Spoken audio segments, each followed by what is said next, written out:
खण्डमण्डलाकारम्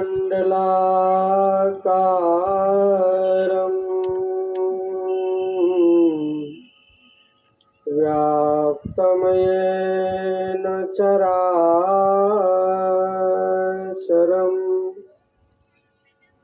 तत्पदं दर्शितं येन तस्मै श्री गुरुवे नमः।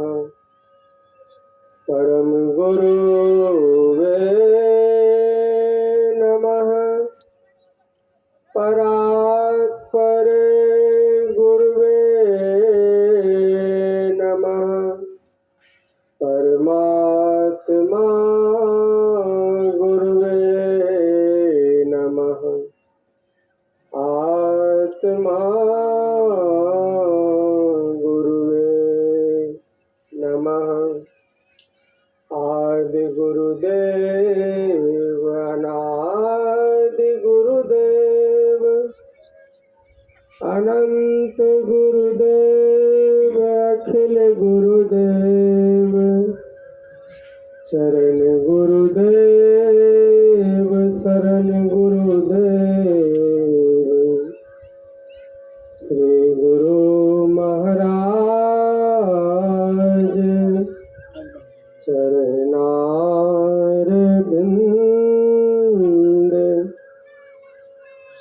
नमो नमस्ते। उपस्थित धर्म प्रेमी सज्जनों, माताओं एवं बहनों,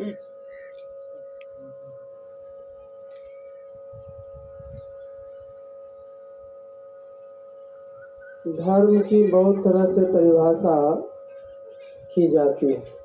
संतों के द्वारा, धर्म ग्रंथों के द्वारा, संत साहित्य के द्वारा। एक आदमी ने किसी महात्मा से पूछा कि धर्म किसको कहते हैं? तो उन्होंने कहा कि जिस कर्म को करने से आसक्ति का नाश होता है उसी को धर्म कहा जाता है। संसार की आसक्ति का नाश हो जिस कर्म को करने से वह धार्मिक कार्य कहलाता है। एक परिभाषा ये भी है। जैसे अभी हम लोग बैठे हैं सत्संग में, तो कुछ देर के लिए घर का काम रुका हुआ है। यह कहिए कि इसी टाइम में कल हम लोग भिन्न भिन्न कामों में लगे हुए थे, लेकिन आज सत्संग हो रहा है तो एक जगह बैठ के हम लोग तो कुछ संसार से कुछ मात्रा में 2 घंटे के लिए ही सही तो आसक्ति का त्याग हुआ, नाश हुआ। परमार्थ के लिए हम लोगों ने समय निकाला। जहाँ हर वक्त एकदम संसारासक्त में डूबे हुए थे, तो सत्संग के नाम पर 2 घंटे के लिए हमने समय निकाल दिया। ये धार्मिक कार्य कहलाए। और महाभारत में व्यास देव जी महाराज का वचन है कि अष्टादश पुराणेषु व्यासस्य वचनम जय परोपकाराय पुण्याय पापाय कर्तव्यम। कहते हैं अष्टादश 18 पुराण, अष्टादश 18 पुराण पढ़ लो, लेकिन सार यही मिलेगा जीवन में। व्यास देव जी महाराज कहते हैं अष्टादश पुराणेषु व्यासस्य वचनम द्वय परोपकाराय पुण्याय। दूसरे का उपकार करना पुण्य है, धर्म है। पापाय परपीडनम, औरों को कष्ट देना पाप होता है। ये तो पाप पुण्य की व्याख्या हो गई। और पहले जो मैंने धर्म की व्याख्या की, धर्म किसे कहते हैं? आसक्ति का नाश होना धर्म कहलाता है। जिस कर्म को करने से वो धार्मिक कार्य कहलाता है। और यहाँ धर्म रथ की चर्चा हुई है। आज के रामायण में जो हम लोग पाठ सुन रहे थे कि भगवान राम पिता की आज्ञा से वनवास गए हुए थे, तो वहीं उनकी धर्म पत्नी सीता का हरण हो गया रावण के द्वारा। तो लंकापुरी पर चढ़ाई की गई और रावण से युद्ध हो रहा है, वहीं का प्रसंग। रावण की चूंकि राजधानी थी, इसीलिए वह सुसज्जित रथ पर बैठ करके लड़ाई करने के लिए आया। अब भगवान तो वनवासी थे, जंगल में गए थे तपस्या करने पिता की आज्ञा का पालन करने के लिए। तो पैदल ही तीर धनुष लेकर के वो खड़ा है रावण के सामने। विभीषण जो था वो था तो रावण का भाई था, लेकिन किसी विशेष परिस्थिति के कारण, विचार नहीं मिलने के कारण राम के दल में आ गए।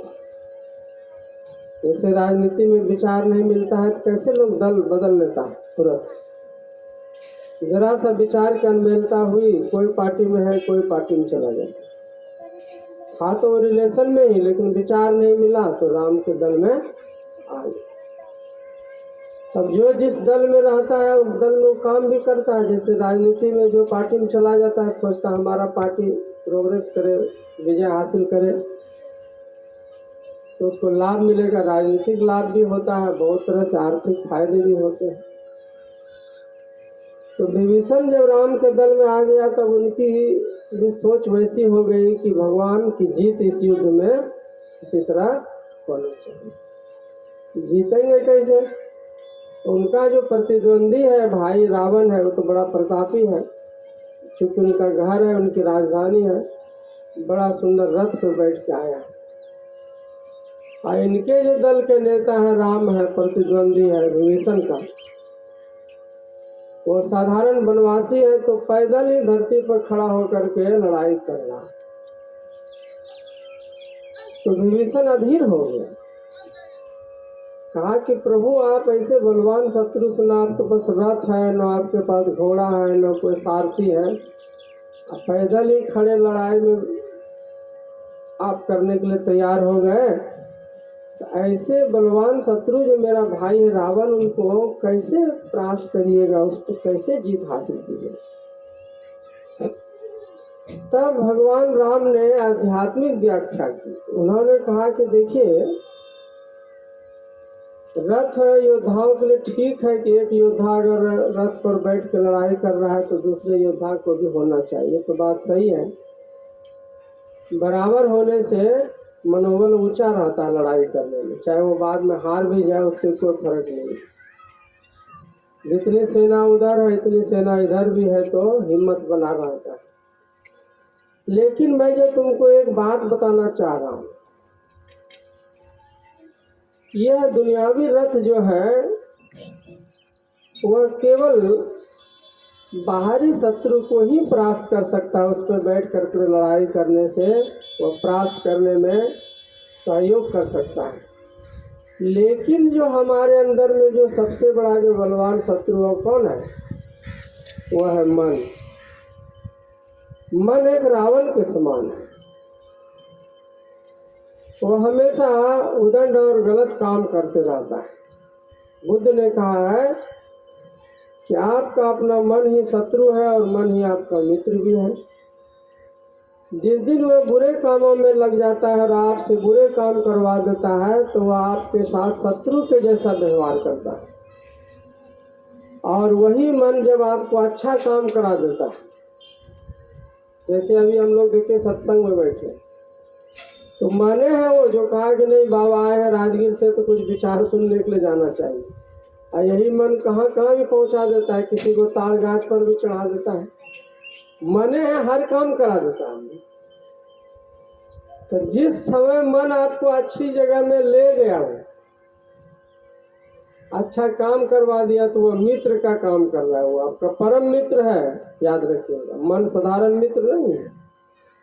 जो काम आपका साथी, मित्र, माँ बाप, भाई बंधु, समाज का रिश्तेदार कोई लाभ नहीं पहुंचा सकता, वो आपका स्वयं आपका अपना मन अच्छी जगह में पहुंचा करके जितना लाभ पहुंचा सकता है, उसके बराबर का कोई लाभ नहीं पहुंचा सकता।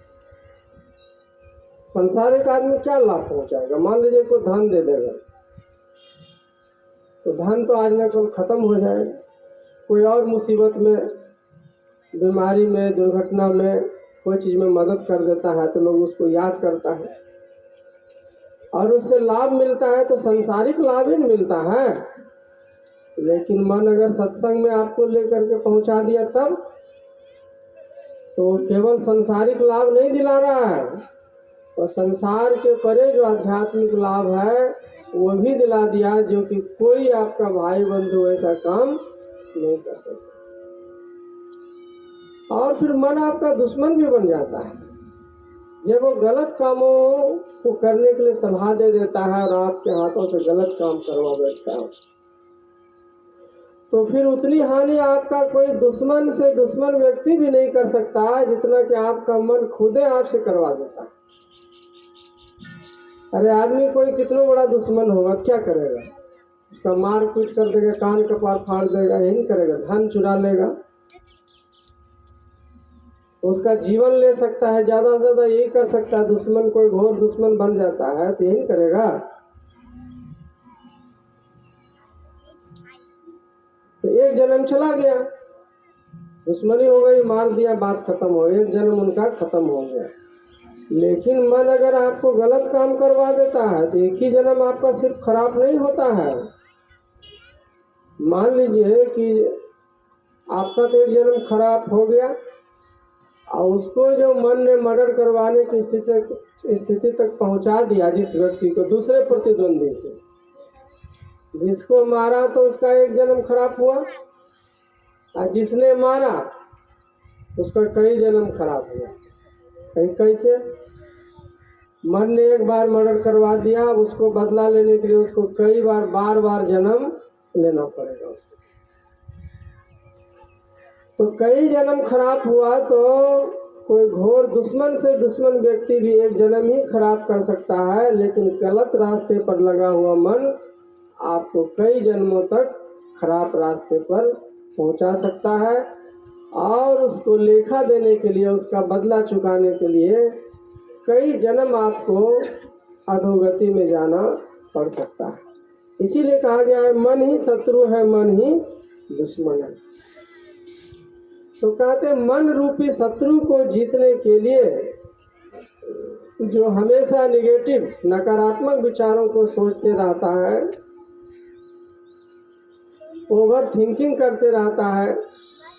कल एक आदमी आया वोट मांगने के लिए वहाँ राजगीर आश्रम में, कहा बाबा क्या विचार है? तो इधर किसकी हवा चल रही है, ऐसे पूछ रहा है। हमको सब जगह भगवान का हवा दिखाई देता है। तो मैंने क्या विचार है, देश को बचाइएगा कि क्या करिएगा? हमके देखिए, ज्यादा ओवर थिंकिंग मत सोचिए। आदमी की क्षमता उतना ही है, एक वोट आपके हाथ में है, जिसको पसंद है उसको दीजिए, जिसको पसंद है उसको नहीं दीजिए। देश बच जाएगा कि क्या देश हो जाएगा, इतना दिन से चल रहा है तो चलते रहेगा। आपको विचार नहीं मिलता है तो कुछ आप एक वोट से किसी का सपोर्ट कर दीजिए, बात खत्म है। तो जीतने को होगा, जीत जाएगा। जितना पावर उतना नहीं यूज कीजिएगा। लेकिन बहुत आदमी ओवर थिंकिंग सोचता है, बहुत ज़्यादा सोचने लगता है, घर तो उसका चलता नहीं ठीक से, और पूरे देश दुनिया का भार लेकर के माथा में घूम रहा है। तो कहने का मतलब है मन जो है ओवर थिंकिंग की दिशा में अति चिंतन, जरूरत से ज़्यादा, क्षमता से ज़्यादा चिंतन भी डिप्रेशन का संकेत होता है। तो वैसा नहीं करना चाहिए और नकारात्मक चीज़ों को कभी नहीं सोचना चाहिए। नकारात्मक भी डिप्रेशन का संकेत होता है। ऐसा करेंगे तो हानि तो नहीं हो जाएगी, ज़्यादा हानि के बारे में सोचता है, हमको लाभ हो जाएगा ऐसा करके वो नहीं सोच पाता है, हानि एक तरफ में दिमाग जाता है ज़्यादा। तो वह नकारात्मक सोच जो है वो डिप्रेशन का संकेत होता है। इन सब चीज़ों से बचाने के लिए मन में हमेशा सात्विक भाव बनी रहे, मन में हमेशा पॉजिटिव भाव बनी रहे। तो यह कैसे संभव होगा? भगवान राम कहते हैं, जिस रथ पर सुनऊ सखा कह कृपा निधानो, जेहि जय होय सो सेंदन आना। ऐ कृपा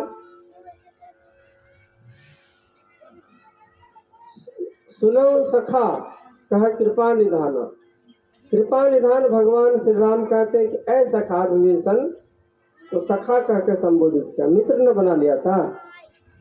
जेहि जय होय सो सेंदन आना, सेंदन मीन्स रथ होता है। कहते जिस रथ पर बैठ करके विजय किया जाता है, रावण क्या है? असली रावण तो मेरा मन है। जिस दिन हम अपने मन को विजय प्राप्त कर लेंगे तो उसके सामने में कोई भी रावण, जैसा रावण से बलवान शत्रु भी हो, हमारे सामने में नहीं टिक सकता। एक होता है शरीर बल, और एक होता है मनोबल, और एक होता है बुद्धि बल, और एक होता है आत्मबल। तो शरीर बल में अगर कोई मोटा तगड़ा आदमी है और मनोबल उसका कमजोर है, और कोई उसके सामने में दुबले पतले आदमी है, उसका मन बढ़ा हुआ है, जब हिम्मत वाला, तो उसको वह किसी भी मामले में पछाड़ सकता है। मनोबल से बुद्धि बल बड़ा होता है। मनोबल खूब है, इतना हिम्मत है कि आप कुछ भी कर सकते हैं, किसी को मर्डर कर सकते हैं, किसी का सरेआम हत्या कर सकते हैं। लेकिन बुद्धि काम नहीं करता, तो किसको मारना है, गलत को मारना है, अच्छा को मारना है, यही काम नहीं कर रहा है बुद्धि। तो फिर खामखा आप फंस जाइएगा। और बुद्धि बल से आत्मबल बड़ा होता है। बुद्धि बल में अगर कोई बढ़ा हुआ है और ताकत से कोई मनोबल से बढ़ा है, तो बुद्धि बल से परास्त कर देगा। और जिसका आत्मबल बना हुआ है, विशेष बढ़ा हुआ है, तो शरीर बल, मनोबल और बुद्धि बल तीनों पर वो भारी हो जाता है। बहुत से महापुरुष देखिएगा आत्मबल से जीता था। आत्मबल किसको कहते हैं? संकल्प। जैसे भगवान महावीर के बारे में कहा जाता है कि जब वो भिक्षा मांगने के लिए जाते थे राजगीर के नगर में या जहाँ वो रहते थे, तो सुबह उठा, नहा धो करके एक संकल्प करता था,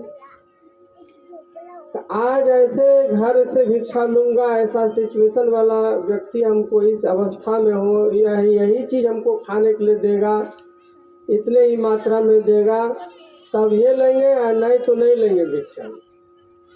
और संकल्प कर लिया। जैसे एक बार उन्होंने संकल्प किया कि मुझे जो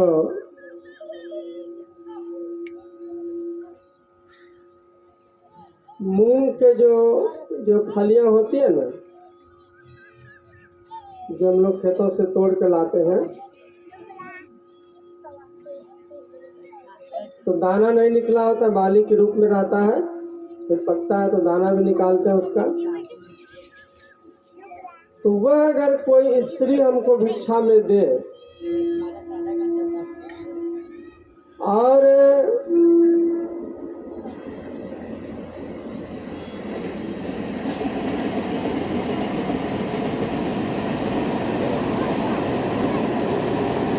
जिसके पैर में बेड़ी बंधी भी हो,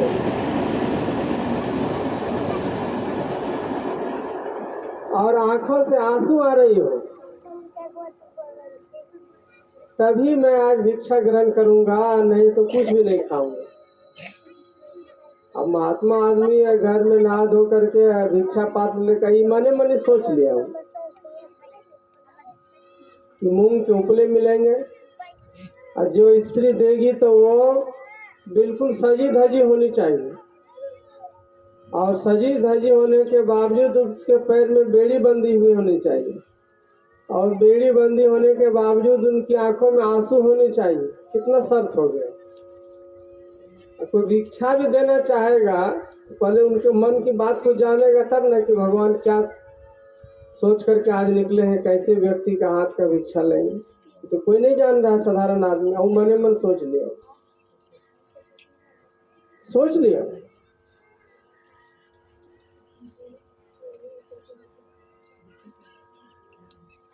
आत्मबल में इतनी शक्ति है कि जो उस महापुरुष ने सोचा उसी अवस्था को रखने वाला, और उसी स्थिति में जो उसने मांगा है भिक्षा में वही उनको मिलना है, क्योंकि उसी से उसने पारण करना है। और कैसे पूरा होगा संकल्प? एक बहुत बड़े सेठ के घर में चंदना नाम की महिला नौकरानी के रूप में काम किया करती थी। सेठ जी कहीं बाहर गए थे तो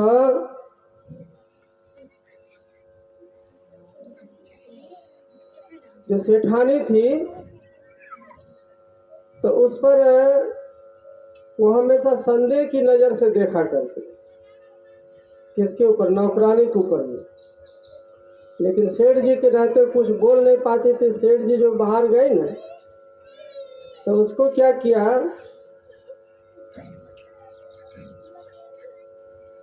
एक रूम में बंद कर दिया, उसको कष्ट देने के लिए। पैर में बेड़ी बांध दी और कहा कि यहीं तुमको भूखे प्यासे रहना, और अगर भूख लगे तो वही जो मूंग का जो बाली सब रखा हुआ था जिस घर में ना भूसा वगैरह गंदा घर, उसी घर में उसको रख दिया, पैर में बेड़ी बांध। लेकिन जिस समय बांध रही थी उसके पहले ही वह खूबसूरत कपड़ा पहन करके सज धज करके वो तैयार हुई थी। इसीलिए उनको पता चला था कि उनका एक भाई किसी गलत केस में फंसने के कारण वो जेल चला गया था। जेल चला गया था तो उसी दिन वो जेल से बरी हुआ था, उसका भाई बरी हुआ था। तो सोचा कि नौकरानी हूँ, घर का काम निपटा करके और सज धज करके जाऊंगी भाई का स्वागत करने के लिए। जेल से निकला ना, इतने में तो मालकिनी ने उनको पैर में बेड़ी बांध करके रूम में बंद कर दिया। अब दिन भर यही रहना है, अगर भूख लगे तो यही खाना है, तुमको बाहर नहीं निकल सकते। और तभी भगवान महावीर उसी रास्ते से चले जा रहे हैं, नगर नगर घूम रहा है, गांव गांव घूम रहा है, हर दरवाजे पर दस्तक देता है और भिक्षा पात्र लेके खड़ा हो जाता है। भिक्षाम दे, कोई भिक्षा दे हमको। तो भिक्षा देता तो लोग कैसे देता है? नॉर्मल जैसे घर में है आदमी निकल के जो भी है रोटी भात, शर्त तो वह विचित्र है, ऊपर नीचे देखता है कि सजी धजी स्त्री होनी चाहिए, पैर में बेड़ी बांध के भला कोई भिक्षा देता है? और क्या खाने का मन वो भी नहीं बोल रहा। जैसे संकल्प के अनुसार बातें नहीं मिलती है वो आगे बढ़ जाता है। आज दिन भर भूखे घूम रहे भगवान, और अंत में जब संध्या का समय हुआ ना तो उसी सेठ जी के घर के दरवाजे से गुजरे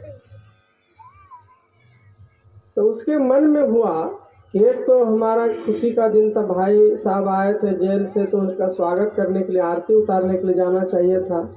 आज कहाँ मैं फंस गई इस मालकिन के चक्कर में, हमको पैर में बेड़ी भी बांध दिया। अभी सज धज के तैयार हुई थी। सोचा चलो जैसा भी है जो कुछ पुण्य का काम करना चाहिए, भगवान जो रास्ते से जा रहे हैं तो इनको कुछ दान में कुछ भिक्षा देनी चाहिए। अब भिक्षा भी क्या देते हो, एक तो नौकरानी थी, उस घर में कुछ खाने का सामान भी वही जो मूंग का जो बाली सब रखा हुआ था ना, तो वही उसने आवाज दिया कि प्रभु हमारी तरफ से जो कुछ भेंट स्वीकार किया जाए। तो जानते थे कि भगवान जो महावीर हैं बहुत पहुँचे हुए संत हैं और वो संकल्प से भिक्षा लेते हैं, और जिसके तिसके हाथ से नहीं लेते हैं। और जो अगर वो जिनके हाथ से भिक्षा स्वीकार कर लेते हैं तो समझिए कि उसका उद्धार हो गया, कल्याण हो गया। तो उसने सब कोशिश करते थे कि पता नहीं किस रूप में भगवान किनके हाथ से लेंगे, तो उसने भी कोशिश किया।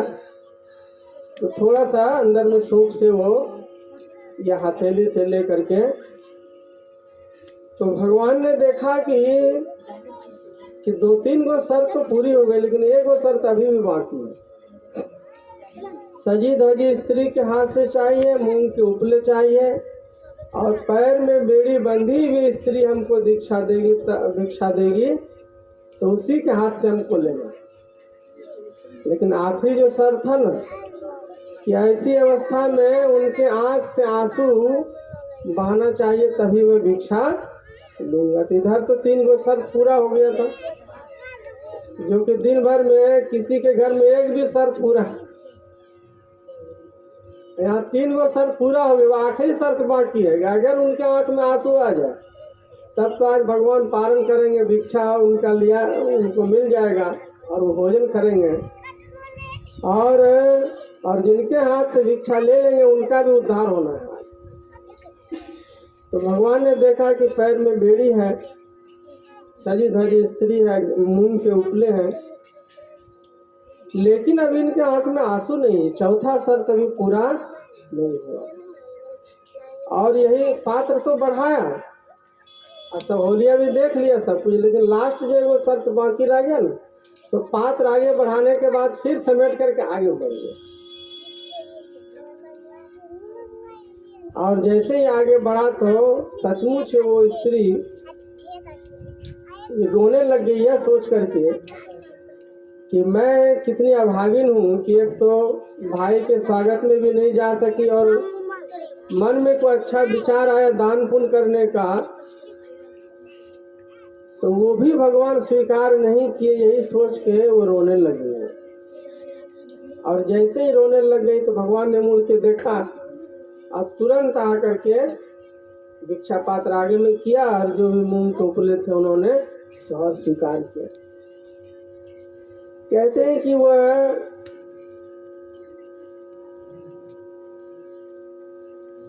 बड़ी जय जयकार होने लगी, आकाश में जो है ना फूल बरसने लग गए कि भगवान ने इतने दिनों से किसी के हाथ से भिक्षा नहीं लिया था, कैसे संकल्प पूरा हो गया। तो कहते हैं कि महावीर की कृपा से वह स्त्री बाद में साध्वी चंदना नाम से प्रसिद्ध हुई थी और बहुत ऊंचे दर्जे की साधिका बन गई थी, इसीलिए उनके हाथ से भगवान ने भिक्षा ग्रहण किया था। तो कहने का मतलब मैं कह रहा था कि आत्मबल में बहुत बड़ी शक्ति होती है, संकल्प में बहुत बड़ी शक्ति होती है। मनोबल से शरीर बल से मनोबल, मनोबल से बुद्धि बल, बुद्धि बल से आत्मबल, या उसको संकल्प का बल भी कह सकते। तो रावण जो है शरीर से बलवान है,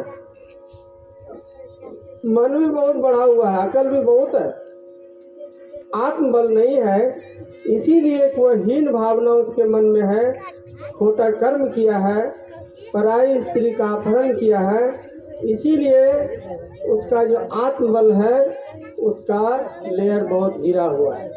आत्मबल कब होता है? जब हम पूजा ध्यान करते हैं, अध्यात्म के रास्ते पर चलते हैं, तब हमारा आत्मबल। रावण के बारे में भगवान राम कहते हैं कि सुनऊ सखा कह कृपा निधाना, जही जय होए सो चंदन आना। ऐ सखा, उस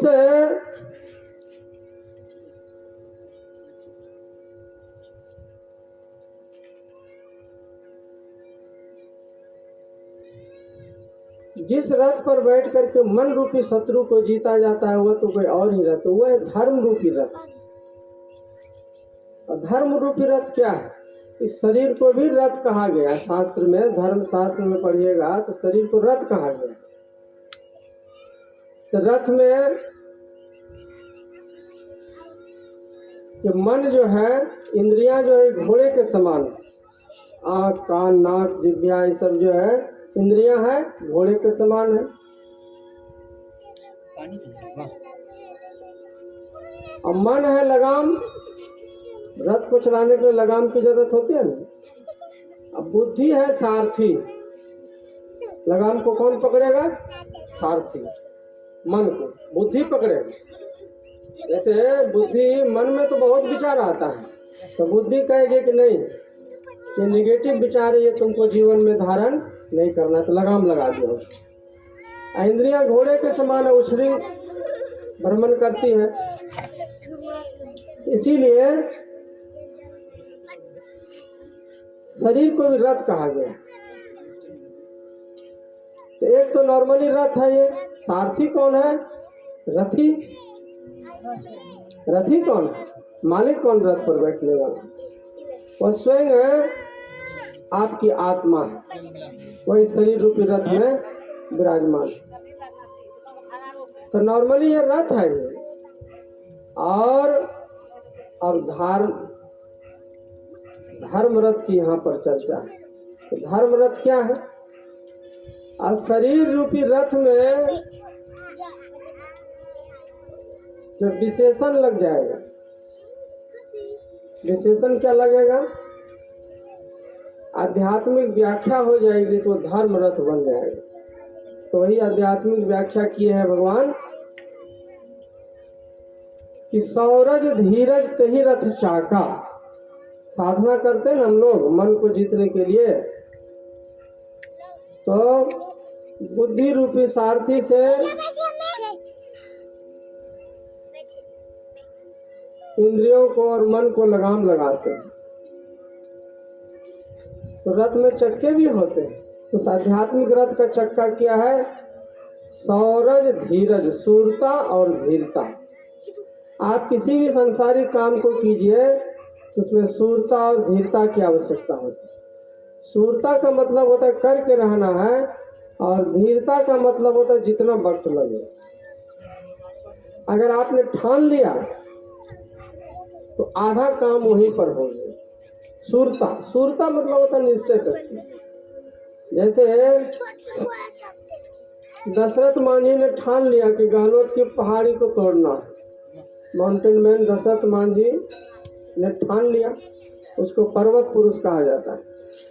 यही राजगीर से मात्र 25 किलो से 30 किलोमीटर की दूरी पर उसका पहाड़ है, गहलोत की पहाड़ी, और उसका घर भी। तो कहने का मतलब है कि उसने ठान लिया कि जब तक तोड़ेंगे नहीं तब तक छोड़ेंगे नहीं, निश्चय कर लिया। तो निश्चय करने से भगवान ने उनको साथ दिया, हिम्मत दिया। था तो गरीब मजदूर आदमी, उनको भी रोजी रोटी कमा के बाल बच्चों की परवरिश की चिंता थी, लेकिन उसी में से 2 घंटे सुबह शाम वो पहाड़ को तोड़ने का काम किया, और परिणाम यह हुआ कि उसको सफलता मिल गई। तो उसने कहा कि किसी भी काम को करने के लिए केवल भगवान के भरोसे मत बैठेगा। हो सकता है भगवान तुम्हारे भरोसे बैठे हो कि बेटा शुरू करेगा तो हम भी आशीर्वाद देंगे इसको, और शुरू नहीं करेगा, आप बैठे रहेंगे भगवान के भरोसे, तो वही कहानी हो जाएगी।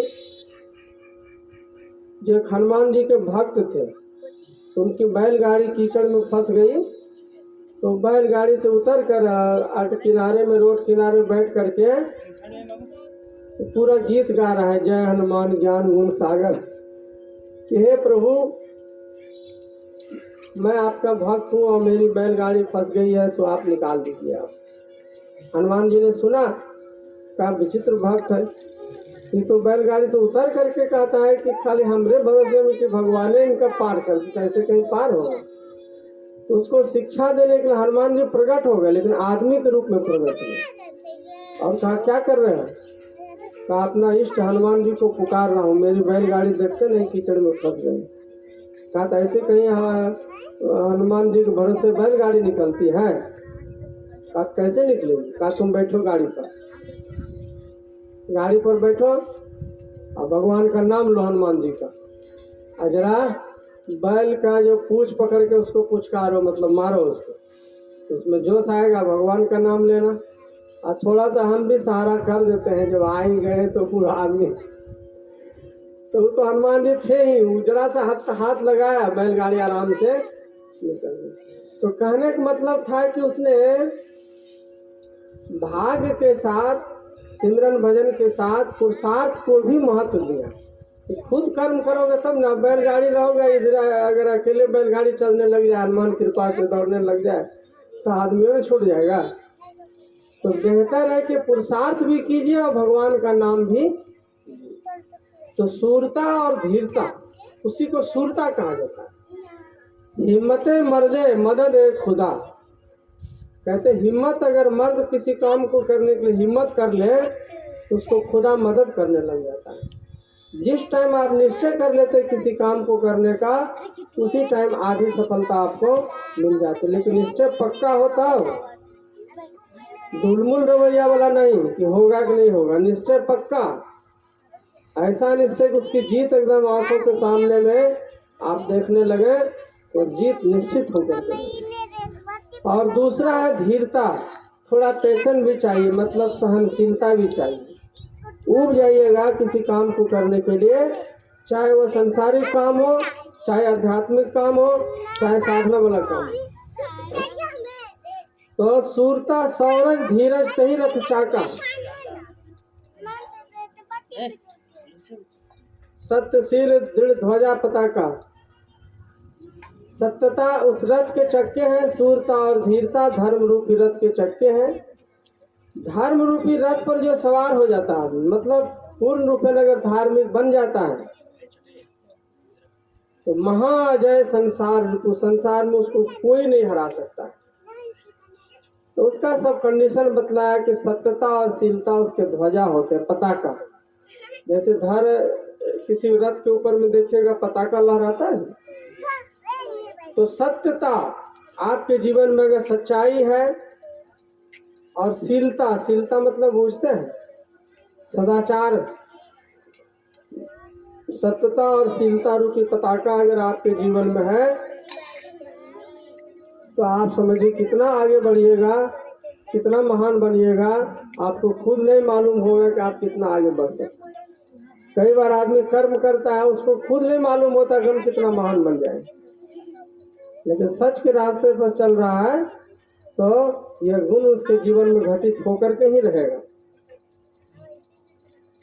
निश्चित घटित होकर के रहेगा।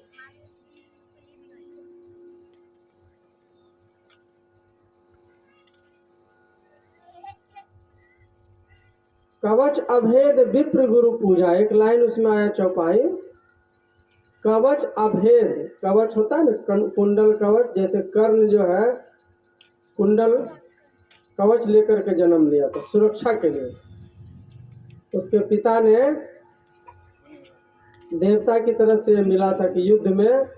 तो कवच अभेद विप्र गुरु पूजा, गुरु की पूजा करते हैं और ब्राह्मण की पूजा करते हैं, तो वह कवच अभेद, नहीं भेदने योग्य कवच आपने धारण कर लिया। अब यहाँ गुरु और ब्राह्मण दोनों जिक्र आए। ब्राह्मण किसे कहते हैं? जो ब्रह्म को जानता है। केवल ब्राह्मण के घर में जन्म लेने से वह शरीर से ब्राह्मण हुआ, कर्म से ब्राह्मण तब होगा जब उनका सात्विक पूजा पाठ रहन सहन होगा। अगर वह सिर्फ हम अच्छे कुल में जन्म ले लेते हैं, पूजा पाठ कराने वाले कुल में जन्म लेते हैं और भक्ष भक्ष का ज्ञान नहीं है, ब्रह्म को जानने के लिए न तो प्रयास करते हैं न युक्ति जानते हैं, तो वह ब्राह्मण नहीं कहला सकता। वो केवल शरीर से ब्राह्मण है, अपने गुण धर्म से ब्राह्मण वो नहीं है। तो गुण धर्म से ब्राह्मण कौन होता है? तो वास्तव में जो साधु संत होते हैं वह असली ब्राह्मण होते हैं, क्योंकि वो ब्रह्म को जानने वाला है, सच के रास्ते पर चलने वाला है, सदाचार का पालन करने वाला है, और उनका भोजन विचार हर चीज में शुद्धता होती है। इसीलिए कहते हैं कवच अभेद विप्र गुरु पूजा। संत जो है असली ब्रह्म का रूप होते हैं, असली ब्राह्मण का रूप होते हैं। तो जो संत की सेवा करता है, जो गुरु की सेवा करता है, वैसे साधक का, वैसे सत्संगी का जीवन कवच धारण किए हुए व्यक्ति के समान हो जाता है, जो उसको कोई जादू टोना करना चाहेगा, जैसे हमारा सत्संगी है ना, तो उसके ऊपर में कोई जादू टोना, कोई भूत प्रेत करना चाहेगा, नहीं होगा। हम तो आजमा करके देखे, बहुत सा एकदम ऐसे झूमने वाला भूत बल्ला जो आ जाता है, राजगीर आ जाता है दीक्षा लेने के लिए, लोग भेज देते हैं कि जाइए बाबा के पास, वहीं कल्याण होगा। अभी गुरु जयंती में एक लड़की आई थी बिहार शरीफ से, पूजा नाम की, उसका घर यहीं बारसलीगंज के आसपास कहीं। तो उनके घर में कोई सत्संगी नहीं था माँ बाप, लेकिन उसके चाचा जी सत्संगी थे, कहाँ दूर काम करते थे सिलीगुड़ी में। जब बच्ची एकदम झूमने लगी, पढ़ने में मन लगे उसको, तो उसने कहा कि जाइए राजगीर में बाबा रहते हैं, तो उनको जाकर के पहले दीक्षा दिलाइए। वैष्णव थी संजोग से, लेकिन दीक्षा नहीं ली थी। एक सिर्फ उनको ताबीज दिए गुरु महाराज का लॉकेट गले में। ऐसे तो नॉर्मल छोटे बच्चे भी देते हैं, थोड़ी बड़ी थी बच्ची, और उनको कहे कि पहन के रखिएगा, और गुरु महाराज का जब ध्यान कीजिएगा, कभी कोई चीज निगेटिव ऊर्जा वाला चीज आपके पास आ ही नहीं पाए। दीक्षा लेके गई, कई साल हो गया, अभी फिर उसको समय मिला तो गुरु जयंती में आई थी, ठीक हो गई, और अच्छे घर की थी। उनकी एक बहन नवोदय स्कूल में टीचर बनी हुई थी। तो कहने का मतलब क्या है, कवच अभेद विप्र गुरु पूजा, जो गुरु की शरण में आ जाता है, जो संत की शरण में आ जाता है, जो गुरु से दीक्षा ले लेता है, जो गुरु महाराज का केवल लॉकेट धारण कर लेता है, और खान पान जो सुधार लेता है, तो उसका कवच हो गया, बहुत बड़ा सुरक्षा का कवच हो गया। अब उनके ऊपर में कोई भूत प्रेत जादू टोना ये सब कोई काम नहीं करेगा, कोई नहीं करेगा। तो गुरु के शरण में उनकी रक्षा करने वाला बड़ा छतरी के शरण में आ गया, अब कोई छोटा मोटा बारिश उसको बिगाड़ नहीं सकेगा उन्हें। इसीलिए कहा गया कवच अभेद विप्र गुरु पूजा। और इस भजन सारथी सुजान, ईश्वर का जो भजन है वो सुजान सारथी है। एक तो होता है सारथी, एक सुजान सारथी, रथ पे बैठते सारथी होता है ना, तो सारथी होना चाहिए सुजान। सुजान मतलब युद्ध के समय में जो हमारा मालिक है, अगर उनको कुछ दिक्कत आ जाए तो उनको बचा करके उनको सुरक्षित जगह पर पहुंचाना, और उनको सब तरह से देख रेख करना, क्योंकि वहाँ ज़्यादा आदमी नहीं रहता। रथ पर लड़ाई के समय में एक सारथी और एक योद्धा रहता है। तो सारथी केवल रथ को चलाने के लिए नहीं है, एक तरह से अप्रत्यक्ष रूप में उस राजा का सेवक भी वही है। रथ तो कोई भी चला ले, तो दोनों जिम्मेदारी है। मान लीजिए तीर लग गया तो उनको दुश्मन से बचा कर सही सलामत उनको शिविर तक भी पहुंचाना है, तो मजबूत और सुजान सारथी रहेगा तब न रथी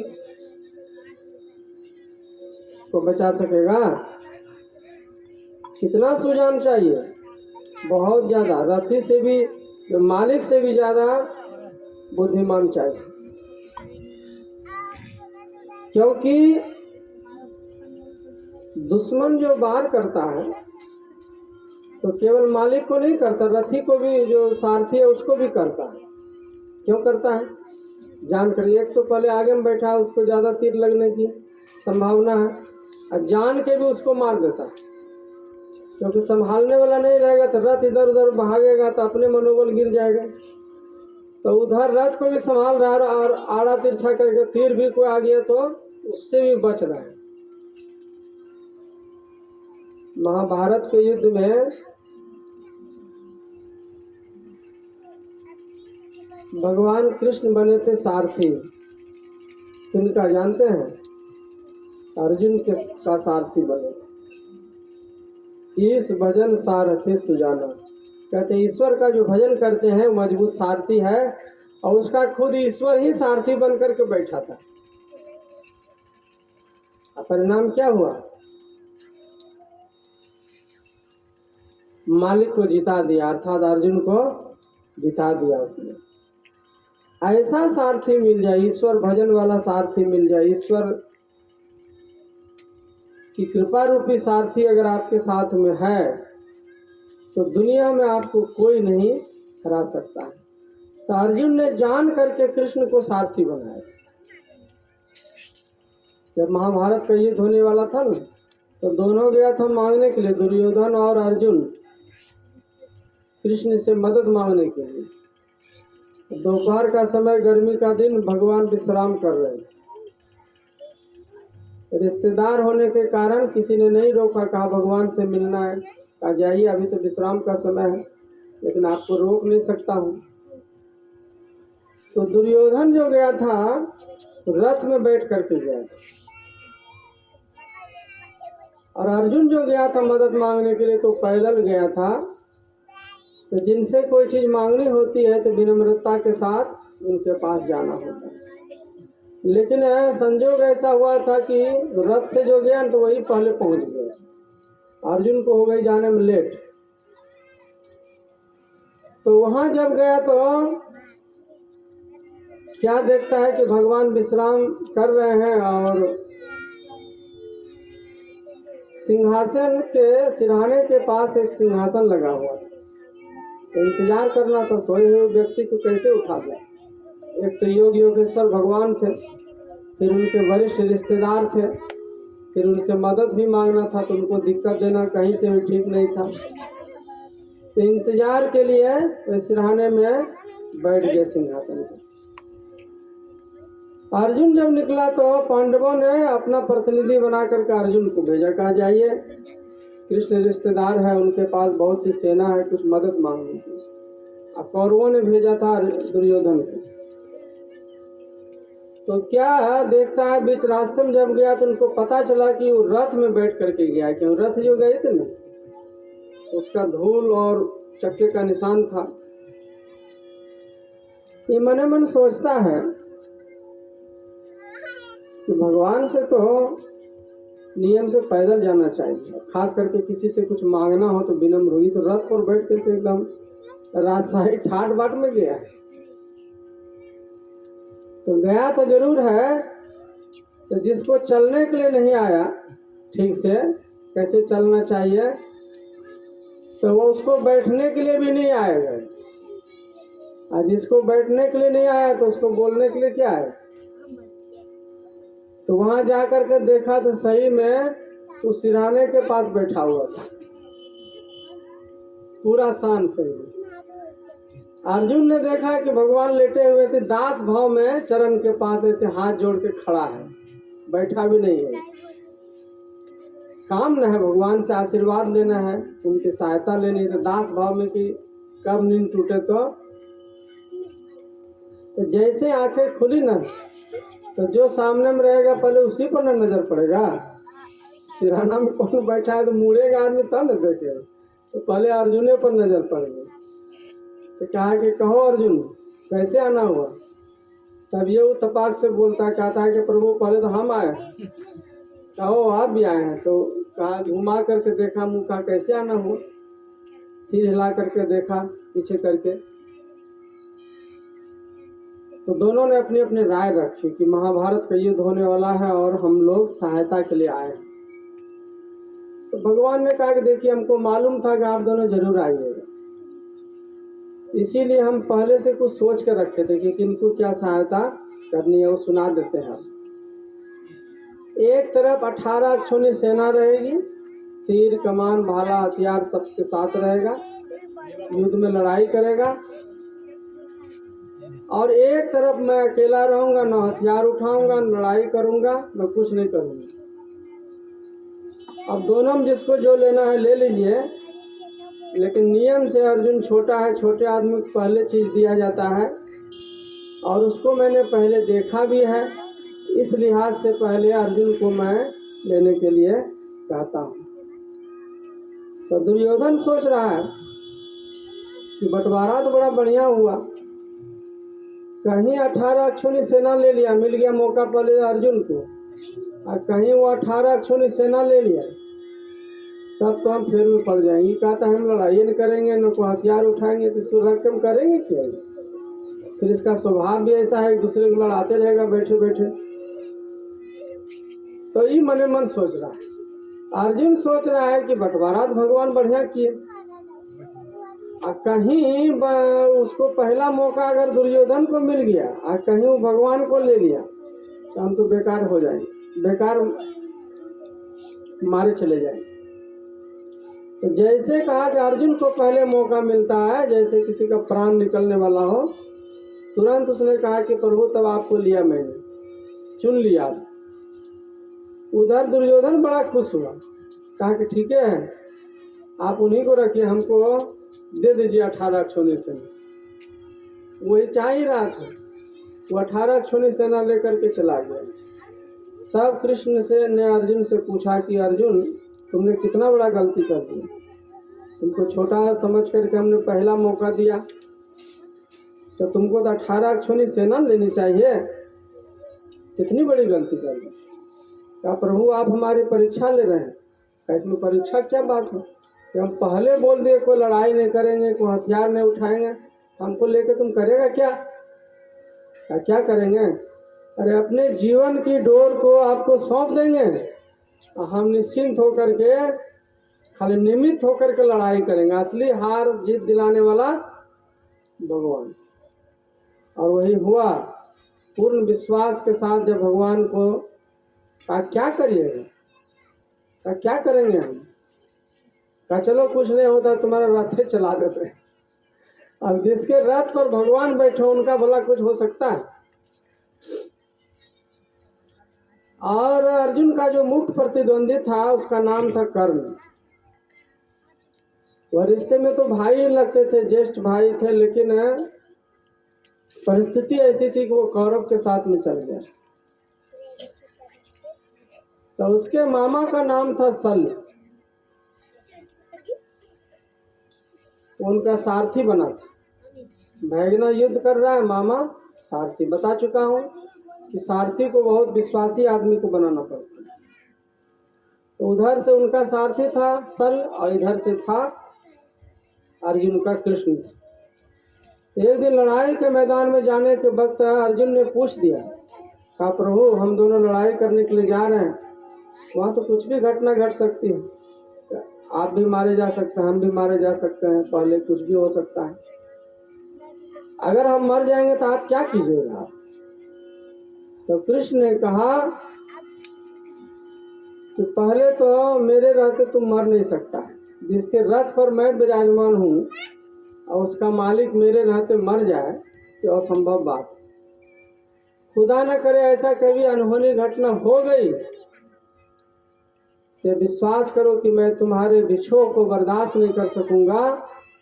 कि अर्जुन जैसा भक्त मुझसे विलग हो गया तो मैं सुदर्शन चक्र को उठाऊंगा और उसी समय दुनिया को प्रलय में कर दूंगा। इतना विश्वास था भगवान के प्रति अर्जुन का, और अर्जुन के प्रति भगवान का इतना आशीर्वाद। यही सवाल कर्ण ने अपने मामा शल्य से पूछा था युद्ध के मैदान में जब जा रहे। कहा मामा जी हम दोनों तो लड़ाई करने जा रहे हैं। कहा अगर हम मर जाएंगे वहाँ तो आप क्या कीजिएगा? तो क्या करेंगे? हम अपना घर चले जाएंगे।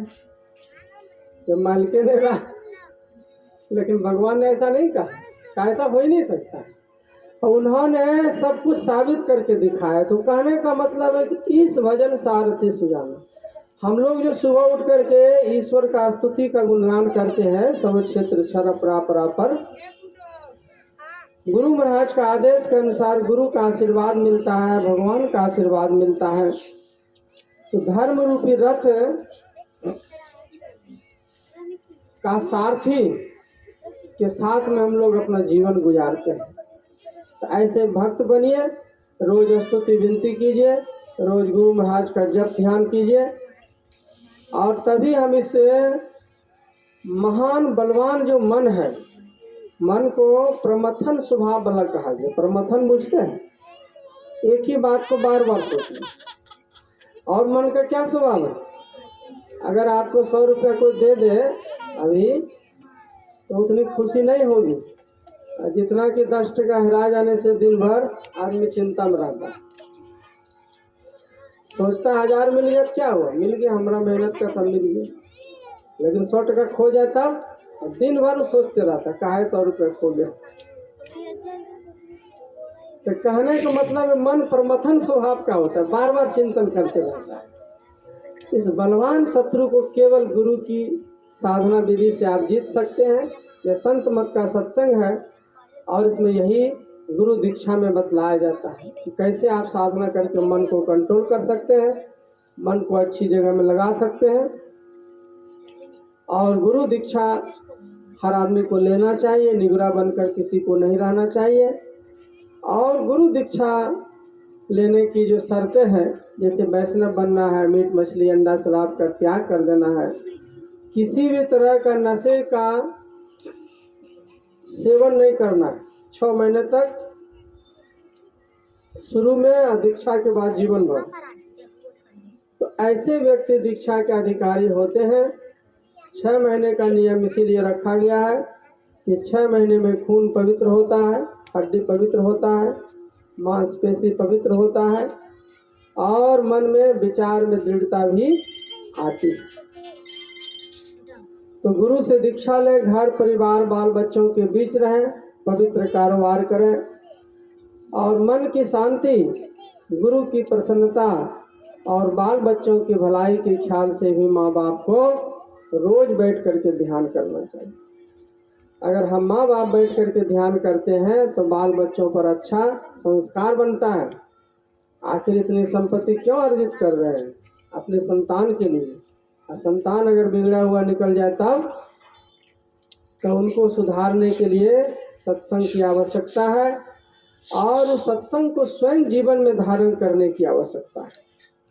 तो जहाँ भी सत्संग होता है वहाँ वक्त निकाल करके जाएं और जिन्होंने गुरु धारण नहीं किया है गुरु धारण करें। गुरु धारण करने का जो शर्त है, वैष्णव बने, नशाओं का त्याग करें और घर में मेल से रहें, आपस में एक दूसरे की भावना का कद्र करें। जिद्दी स्वभाव बन करके नहीं रहें। जिद्दी स्वभाव से घर में कलह बढ़ता है। पुरुषार्थी बने, कर्मठ बने, आलसी निकम्मा बन करके नहीं रहें। मेहनत से लोग भगवान को भी पा लेता है। संसार का चीज हासिल करना तो साधारण बात है। इसी 3.5 हाथ के शरीर से लोग सीएम बन जाता है, पीएम बन जाता है, प्रेसिडेंट बन जाता है। उसको 10 गो हाथ छोड़े, पूरा देश चला रहा है। तो पुरुषार्थ किया, जिस क्षेत्र में उसने मेहनत किया उस क्षेत्र में कामयाब हो गया। तो सारी विद्या, सारी संभावना आपके अंदर में है। आप सिर्फ और सिर्फ मेहनत को जीवन का अंग बनाए, मेहनती बने। मेहनती बनिएगा, किस्मत की लकीर खुल जाएगी।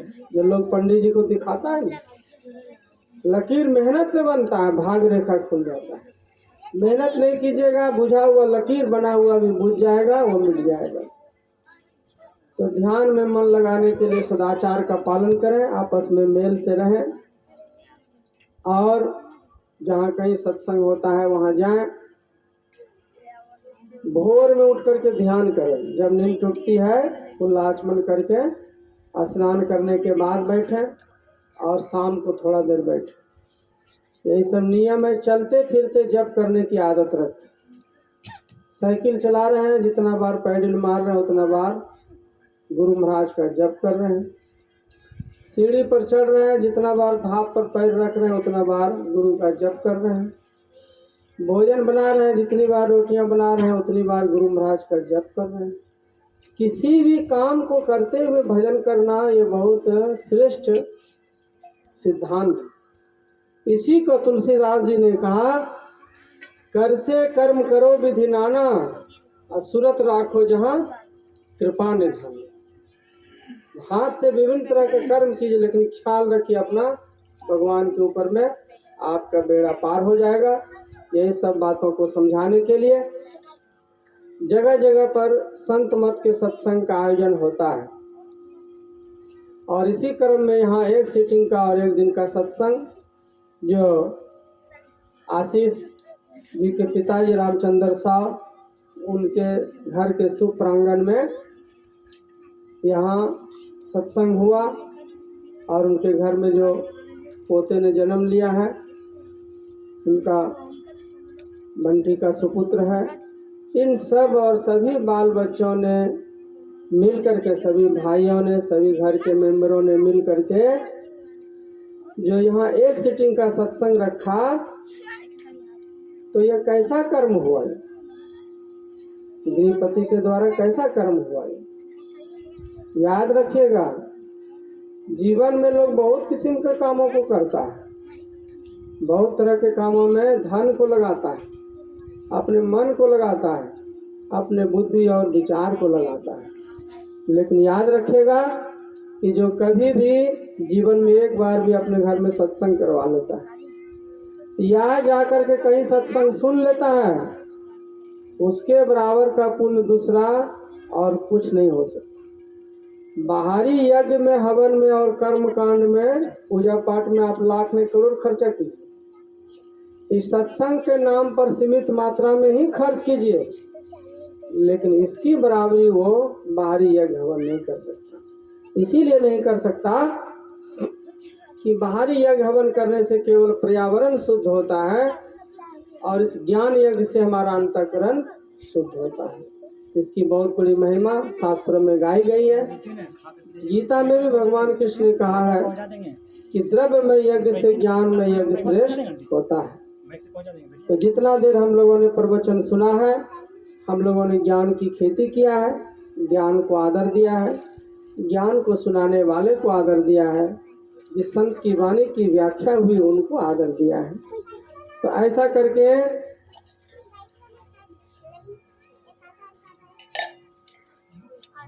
आपने बहुत बड़ा पुण्य का काम किया है। तो आपके जीवन में ज्ञान उपजेगा।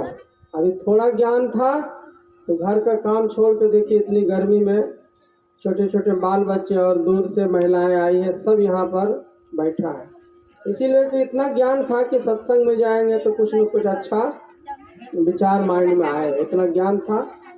तो जितना ज्ञान था उस हिसाब से आपको सुख मिल गया, बाद में मिलेगा इसका पुण्य ये मत समझिएगा, अब ये मिल गया।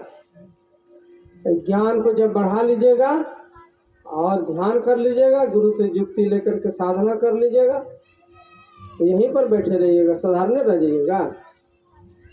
आप तो महान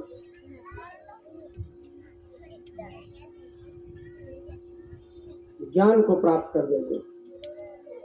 तो अभी थोड़ा सुख मिला और परम ज्ञान को प्राप्त कर लीजिएगा तो परम सुख परमात्मा आपको मिल जाएगा। खोजने पर भी दुख नहीं मिलेगा।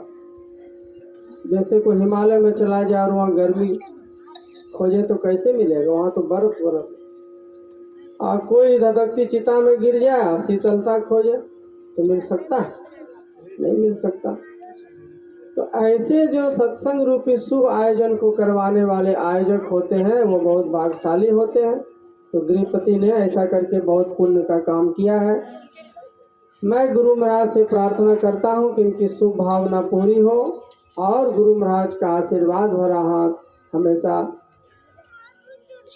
इनके ऊपर में बनी रहे, इनके परिवार और बाल बच्चों के ऊपर में बनी रहे, तथा यहाँ जितने भी श्रद्धालुगण आए हुए हैं सभी लोगों को गुरु महाराज की खुशियाँ और आशीर्वाद मिले। इन्हीं शब्दों के साथ बोलिए प्रेम से श्री सद्गुरु महाराज की जय।